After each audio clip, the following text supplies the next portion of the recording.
The sound of dishes crashing to the floor was my first memory of La Maison. I was 5 years old, watching in horror as my father's career as a restaurateur came crashing down, literally and figuratively. That night, as he swept up broken plates and dreams, he told me something I'd never forget. Sophia, in this business, you either own the restaurant or the restaurant owns you. 25 years later, those words still echo in my mind as I stand in the kitchen of taste, watching my staff prepare for another busy night. They don't know I own this place. None of them do, except for my lawyer and accountant. To everyone else, I'm just Sophie Martinez, the quiet consultant who occasionally drops by to observe operations. My family? They think I'm a failed chef who couldn't hack it in culinary school. They're not entirely wrong about the culinary school part. I dropped out after 2 semesters. What they don't know is that I left because I was too busy buying my first failing restaurant and turning it around for a profit. You're throwing your life away, Mom had said when I quit school. Look at your sister Olivia, graduating medical school with honors, making something of herself. Ah, Olivia, the golden child, the successful surgeon who could do no wrong. Every family dinner became a celebration of her latest achievement, while my presence was tolerated with thinly veiled disappointment. But I had a plan. While they thought I was floundering, I was building an empire.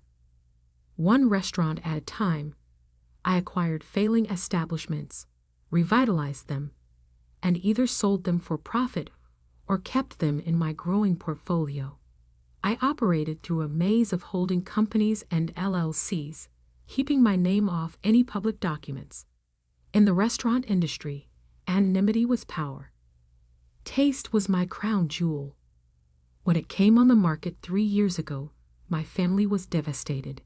It had been their favorite restaurant for special occasions, birthdays, anniversaries, celebrations of Olivia's endless achievements. The previous owner, an old-school French chef, had run it into the ground with mismanagement and an outdated menu. I bought it through one of my companies, poured millions into renovations, and transformed it into the hottest reservation in the city. The irony of my family still dining here, never knowing it was mine, gave me a quiet satisfaction. Ms. Martinez. Miguel, my general manager, approached with a tablet in hand. The private party for tonight. The Martinez group? They've requested some special arrangements. My stomach tightened. Tonight was Mom's 60th birthday celebration, organized by Olivia, of course. I'd received the invitation 2 weeks ago, a reluctant inclusion that made it clear my presence was more obligation than desire. What kind of arrangements? I asked, though I already had a feeling I knew. They've requested 20 seats at the main table, but Miguel looked uncomfortable. They've asked for an additional small table near the kitchen for 1 guest. They said it's for family who's, more comfortable with the staff. The knife twisted deeper. Same old Olivia, finding ways to put me in my place. She probably told the restaurant it was for a socially awkward cousin or something equally dismissive. I see. I kept my voice neutral. And the main table arrangements? Miguel scrolled through his tablet. Dr. Olivia Martinez specified the seating. She's placed herself next to her husband Daniel at the head of the table, with their parents next to them. Then various aunts, uncles, cousins. He paused. She was very particular about the champagne service, only for the main table. Of course she was. Heaven forbid the family disappointment get a glass of champagne. I spent the rest of the afternoon in my hidden office above the kitchen, watching the security feeds as my family arrived. Mom and Dad first, Mom resplendent in a new designer dress. Then Olivia and Daniel, her surgeon husband, looking like they'd stepped out of a magazine. Aunts, uncles, cousins, all dressed to impress. I arrived last, wearing a simple black dress that probably cost less than Olivia's shoes. The hostess, following instructions she didn't know came from my sister, led me to the small table near the kitchen doors.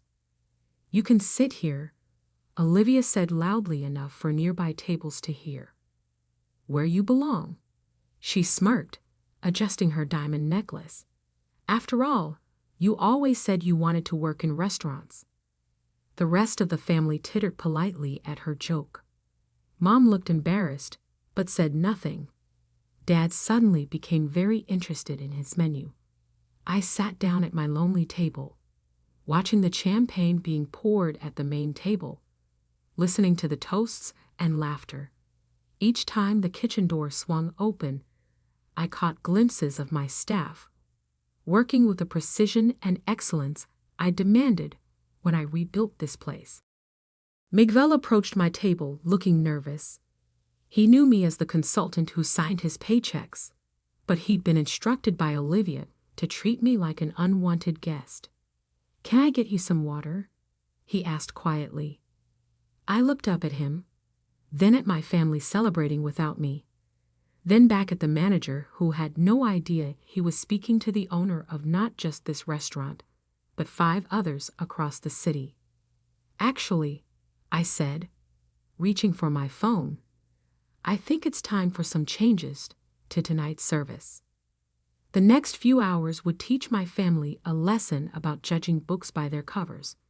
And maybe, just maybe, they'd finally understand that success doesn't always wear a designer label or come with a medical degree. Little did they know, they were celebrating in my house. And in my house, everyone eventually learns their place at the table. I've learned something important in my years of running restaurants. Timing is everything. Whether you're plating a perfect soufflé or destroying someone's illusions of superiority, it all comes down to the exact right moment. Sitting at my isolated table, I watched my family through new eyes. The way Olivia held court at the head of the table, regaling everyone with stories of her latest surgical triumph. How Mom beamed with pride while Dad nodded along, occasionally glancing at his phone to check stock prices. The cousins, aunts, and uncles all orbiting around them like satellites around a sun. 20 years of dismissal and condescension had led to this moment. But before I could make my move, Olivia decided to twist the knife one more time. "Oh, Miguel," she called out to my manager, her voice dripping with false sweetness. "Could you please make sure my sister gets the special menu?" She threw me a smirk. "The one with prices removed. We wouldn't want her to worry about the cost." Miguel looked uncomfortable, knowing full well I signed his paychecks as the consultant. But he had his instructions from the party organizer.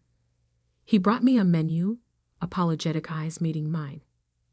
"The special menu, as requested," he murmured. I opened it, noticing how Olivia watched expectantly, waiting for my humiliation. Instead, I smiled.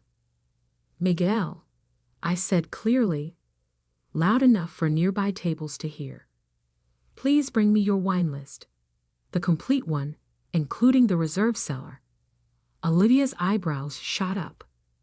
The reserve cellar at Taste was legendary. Bottles ranging from $500 to $50,000, carefully curated over years.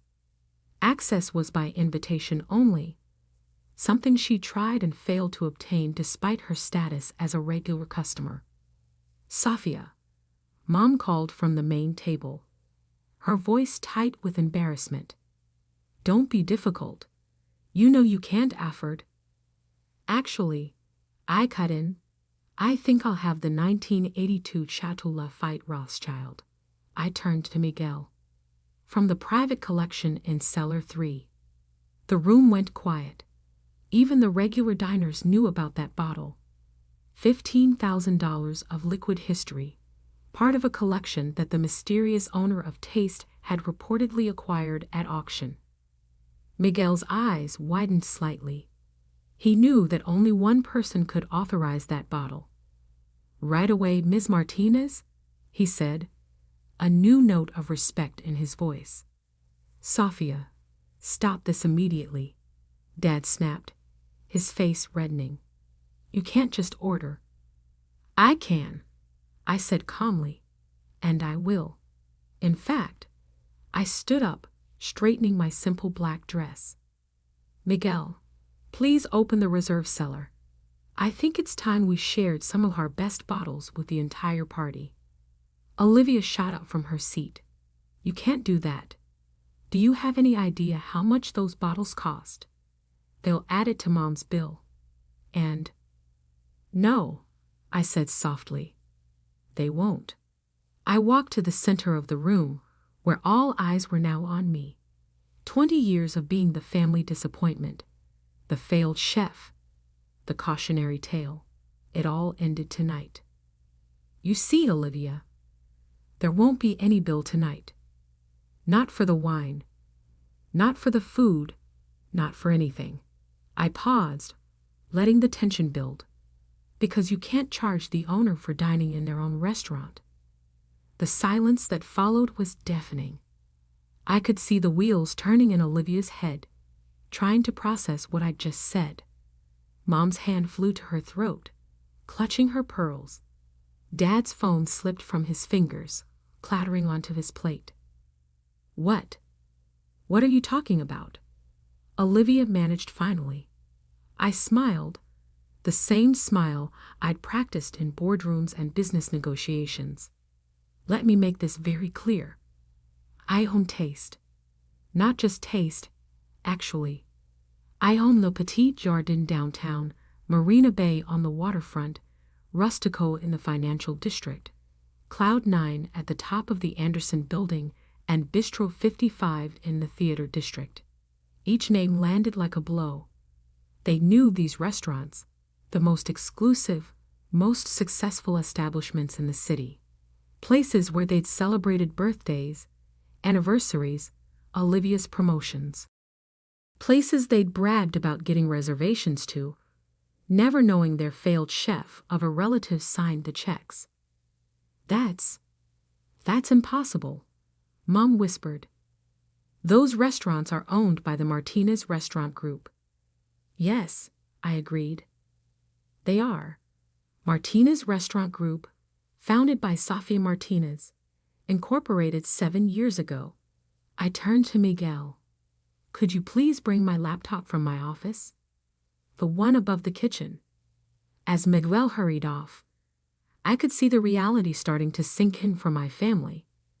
Every dismissive comment, every condescending remark, every time they'd look down on my failure, it was all coming back to haunt them. But you dropped out of culinary school," Olivia sputtered. "You couldn't even finish your training."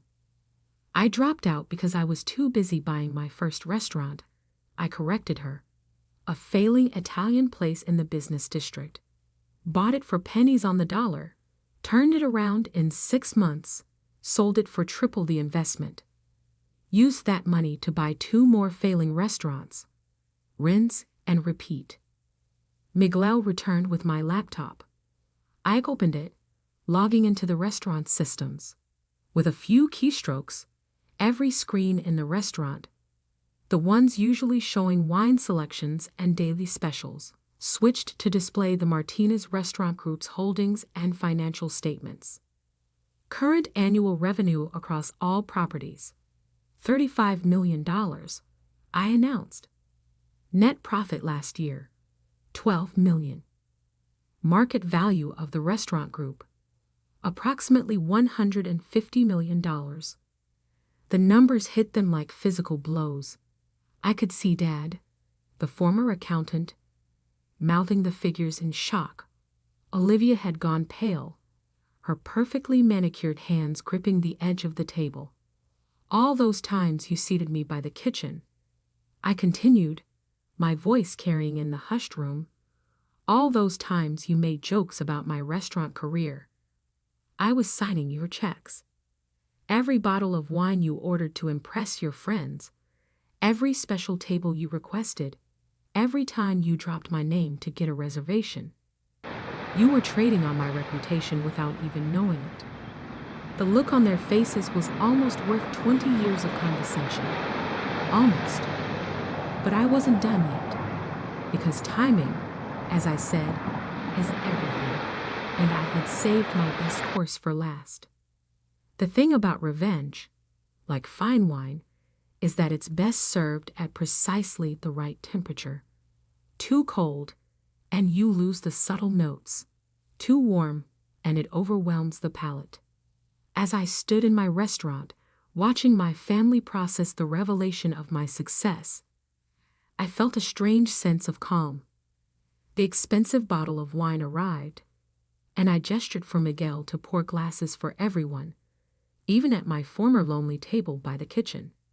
A toast, I said, lifting my glass, to assumptions and to their consequences. Olivia remained frozen. Her perfect makeup couldn't hide the shock on her face. Mom kept opening and closing her mouth, like a fish out of water. Dad, ever the accountant, had pulled out his phone and was frantically Googling the Martinez restaurant group. But why? Mom finally managed. Why didn't you tell us? Tell you? I laughed softly. When would that have been appropriate? During the family dinners where you only talked about Olivia's accomplishments. Or maybe during those lovely holiday gatherings where you introduced me as your daughter who works in restaurants, like it was some kind of terminal illness. We were worried about you, Dad protested weakly, still staring at his phone. We thought you were struggling. No, I corrected him. You wanted me to struggle. You needed me to struggle, because my failure made Olivia's success shine brighter. Olivia finally found her voice. That's not fair. Not fair? I cut her off. Let's talk about fair, dear sister. I pulled out my tablet and pulled up some records. Let's discuss the 12 times you called my office, not knowing it was mine, demanding special treatment at my restaurants, or the time you tried to get my manager fired at Le Petit Jardin because he wouldn't give you a table without a reservation. The color drained from her face. That was, I didn't. Or perhaps, I continued, my voice steel wrapped in silk. We should discuss the review you posted online about Marina Bay last month. The one where you claimed to know the owner personally and threatened to have the chef fired. A gasp went around the table. Olivia had bragged about that review, about how she'd shown that uppity restaurant its place. I didn't know it was yours, she whispered. That's exactly the point. You didn't know, but you acted that way anyway. All of you did. I looked around the table at my assembled family. You treated service workers, restaurant staff, and anyone you thought was beneath you with contempt. And all the while, you were dining in my establishments, enjoying my success, and benefiting from my hard work. I nodded to Miguel, who disappeared into the kitchen. A moment later, he returned with a team of servers, each carrying folders. Inside these folders, I announced, you'll find some interesting documents. Financial records of every meal you've enjoyed in my restaurants, every special favor you've requested, every time you've dropped my name or claimed connections to get what you wanted. The servers distributed the folders. Hands shaking, my relatives opened them. You'll also find, I continued, receipts for every Christmas bonus I've anonymously given to the staff you've berated. Every tip I've added to make up for the ones you've skipped. Every repair bill for the things you've broken during your entitled tantrums. Mom was crying now, mascara running down her cheeks. Dad looked like he'd aged 10 years in 10 minutes. But I wasn't finished. And finally, I said, my voice carrying in the silent restaurant. You'll find lifetime bans from all Martinez Restaurant Group properties. Effective immediately. The explosion was immediate. You can't do this, Olivia shrieked, standing up so fast her chair toppled backward. We're family. Family? I raised an eyebrow. Was it family when you seated me by the kitchen tonight? Was it family when you mocked my career choice for 20 years? Was it family when you treated my staff, people who depend on me for their livelihoods, like they were beneath you? Safia, please. Mom pleaded. We can fix this. We didn't know. That's right, Mom. You didn't know. You never bothered to find out. You were too busy planning parties to celebrate Olivia's every minor achievement to notice that your other daughter was building an empire. I turned to Miguel. Please escort them out, all of them, and make sure their bans are implemented across all properties immediately. As security began to move forward, Dad stood up. Wait, the bill, for tonight. Consider it my last gift, I said coldly. A final meal in one of my restaurants. Though I doubt you'll enjoy the taste of humble pie. I watched as they were escorted out, my proud family reduced to shocked whispers and backward glances. Olivia tried to protest one last time at the door, but the sight of additional security guards convinced her to leave quietly. Once they were gone, I addressed the other diners, who had watched the scene unfold with rapt attention. I apologize for the disruption, I said. Your meals tonight are on the house. Please, enjoy the rest of your evening. The applause that followed was unexpected but warming. I nodded to Miguel to bring me the expensive bottle of wine at my small table by the kitchen. My favorite spot, as it turned out. The place where I could hear the rhythm of my restaurant, feel its heartbeat. Over the next few weeks, the calls and messages poured in. Apologies, explanations, justifications. Mom left tearful voicemails about how proud she was, how she'd always believed in me. She hadn't. Olivia's messages swung between anger and attempted reconciliation. Dad sent lengthy emails analyzing my business success, offering unsolicited advice about tax strategies. I ignored them all. 6 months later, I opened my newest restaurant, a small, intimate place called Second Chances. The concept was simple. We hired people who needed a fresh start, trained them in the culinary arts, and gave them the opportunity I'd made for myself. On opening night, as I stood in the kitchen watching my new staff prepare for service, Miguel appeared at my side. Your family is outside, he said quietly. Your sister made a reservation under a different name. They're asking to speak with you. I thought about it for a moment, remembered the lonely girl at the table by the kitchen, remembered the years of dismissal and doubt. Then I thought about the empire I'd built, the success I'd achieved, the lives I was changing. Tell them, I said, tying on my apron and picking up a knife, that the owner is busy cooking, and remind them about their lifetime ban. Miguel smiled and headed out. I turned to my new staff, former addicts, ex-cons, abuse survivors, all getting their second chance. All right, everyone, I called out. Time to show the world what you can do. Remember what I always say? They joined in, voices strong and proud. In this business, you either own the restaurant or the restaurant owns you. I smiled, feeling the familiar heat of the kitchen, the energy of circus about to begin. This was my empire, built on hard work, skill, and the determination to prove everyone wrong. And the best revenge wasn't serving it cold. It was serving it perfectly prepared, beautifully plated, and completely out of reach. The kitchen doors swung open and another night of service began. In my restaurants, everyone eventually learns their place. Some just learn it the hard way. As for my family, they still try to get reservations at my restaurant sometimes, using different names or having friends make bookings for them. Each time, they're politely turned away. Each time, they learn again that success, like the best meals, is sweetest when earned. They say you can't choose your family, but you can choose how you deal with them. I chose to build an empire they couldn't enter, create success they couldn't claim, and find happiness they couldn't diminish.